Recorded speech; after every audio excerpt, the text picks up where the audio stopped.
Hello everyone and welcome back to my YouTube channel. Today we are talking all about how to write a good kiss scene. Let's get into my 6 tips for writing an amazing first kiss. Number 1, don't be technical. If you want to really make your reader pause and go, oh my god, this is the most unsexy thing I've ever read in my entire life, then please be technical. But if you don't want that, maybe don't be technical. Here's the thing. Most people, even if they haven't been kissed, know what kissing looks like. They're aware. So you really don't need to go in depth. You really don't. Please don't in-depthly describe tongue and lip placement. Just don't do it. Just don't do it. I just want to say that if they do tongue, okay, fine, that is a thing. Just maybe don't write they fought for dominance. You know, you can say that a tongue slid into the mouth and just kind of maybe I'll leave it at that. You know what I mean? And you just don't need to describe anything else, really. And I'm not saying you shouldn't describe shit with your kissings. You should. You just, don't really need to with the placement, because it's kind of self-explanatory. If the reader can't figure it out, there's a very good chance that's on them and not you. Number 2 is tension, my personal favorite part about kiss scenes. Listen, if these characters have not had unresolved sexual tension for at least 5 chapters leading up to their kissing, I don't want it. I will be doing a full video about tension next week, so stay tuned. But for now, here are the cliff notes. If the main couple of your romance gets to kiss the very first time that it is possible, your readers are going to be pissed.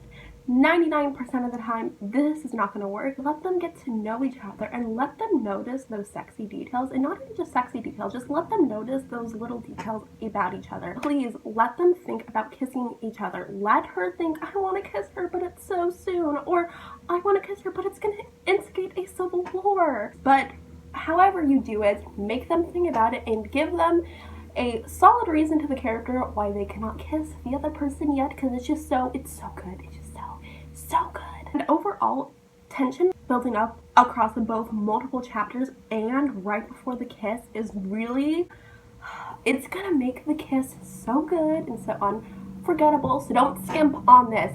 Crank up the tension and stay tuned for next week. I'll tell you all the things about tension. Number 3 is body language. Body language is so important when it comes to kiss scenes.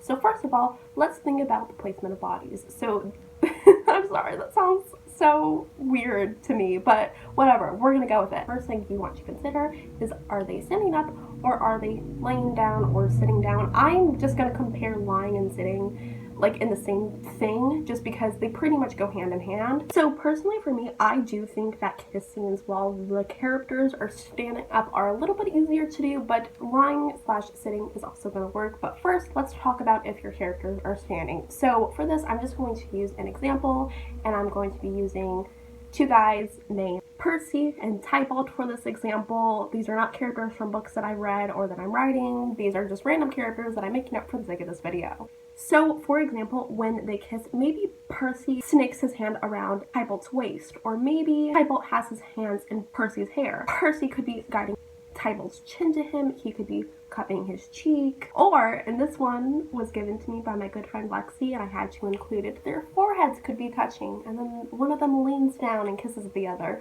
Just think of all of the possibilities. They are truly endless, and I'm in love with all of them. And all of these descriptions will be able to kind of set a tone for your kiss scene, which we are going to talk about in 2 seconds. But first, let's talk about characters who are sitting/lying down. If you're going for a steamy or hot kiss scene, having the characters sitting or lying down is really, really good. That's not to say that them standing up couldn't also be hot or steamy or sexy or whatever.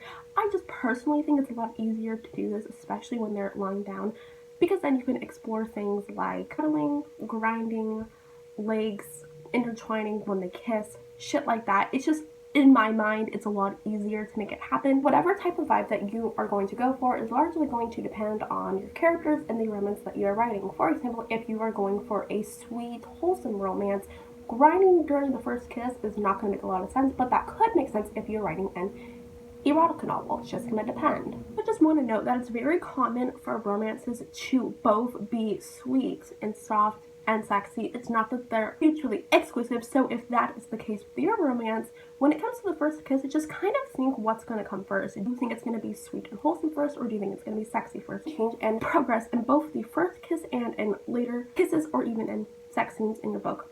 It just really, again, depends on your characters, the romance, the plot, shit like that.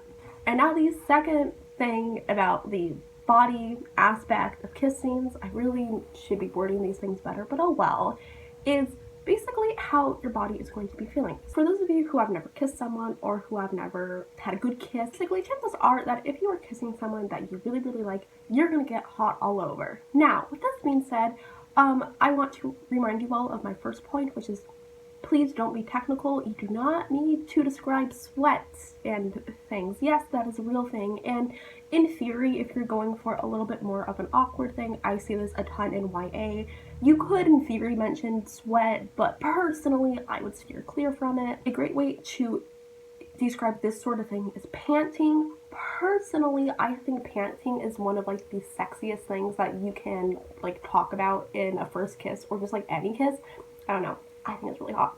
Goosebumps are also extremely common, and honestly just in general, your body is kind of just like on overdrive. It is very sensitive, so you are going to feel every touch 1,000 times more than you would otherwise. And next, number 4 is to be somewhat original. Listen, I know that we hear all the time that everything has been done before, and yes, it has. There are many kissing scenes and many books. But with that being said, you still want to have some sort of aspect of your kissing that is going to be different from other kissings. And I also just want to say that there are certain cliches that you might want to avoid, but in certain situations, maybe you can use them. So for example, a very popular cliche is kissing in the rain and having this giant, dramatic proclamation of love. Personally, I think it's fucking stupid because I'm sorry, but like the logical part of me is like rain is gross.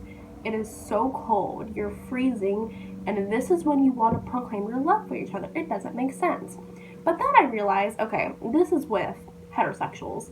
And then I think, what if that was 2 girls or 2 guys? And I'm like, oh, that is so cute. All that I'm gonna say is that if there is some sort of cliche, but if you're writing queer romance, maybe think about using that cliche, because for queer people, it's not really cliche because we don't get these tropes a lot. So that is definitely something that you can consider, but just in general, just try and have some aspect to your kissing that is going to set it apart from other kissings in other books or in your genre. And you don't need to make up, you know, something that's completely different that no one's ever seen before, because you can't really do that, but just have something that's going to make people remember this kiss scene. 5 is figurative language. I was honestly really shocked when I was doing research for this video that no one really talks about figurative language. Honestly, in my opinion, some of the best kiss scenes that I have ever read have utilized figurative language very well, and I think it's because it is very easy to kind of default to telling the reader how someone is feeling, and I think that when you use figurative language, it is an effortless way to tell someone that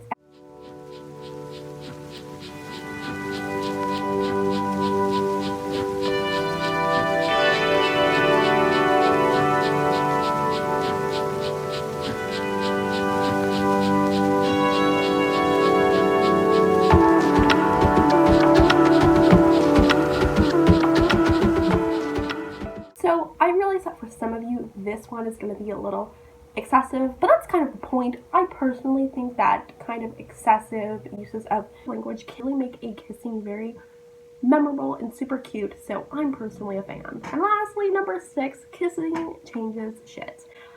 What really surprises me about romance is sometimes characters kiss, but then it's like everything stays the same. Nothing changes at all whatsoever. And I don't know if anyone else knows this, but kissing is going to change it between your characters and their romance. Your characters might have a little bit of awkwardness looming between them. Things could get a little bit more serious. Above all, a kiss will most likely make it impossible for a character to push down their feelings for another character. Whatever the case may be, just consider the kiss and how that is going to affect characters and their relationship with each other. And with that being said, that is the end of today's video. I hope you guys enjoyed. I hope I was able to give you some good tips on writing a good kiss scene. And if you enjoyed today's video, please give it a big thumbs up. Hit the red subscribe button down below and turn on those post notifications so that you, yes you, know every time that I upload. And I think that's all I got for today. Hope you enjoyed, and I'll see you in my next video. Bye.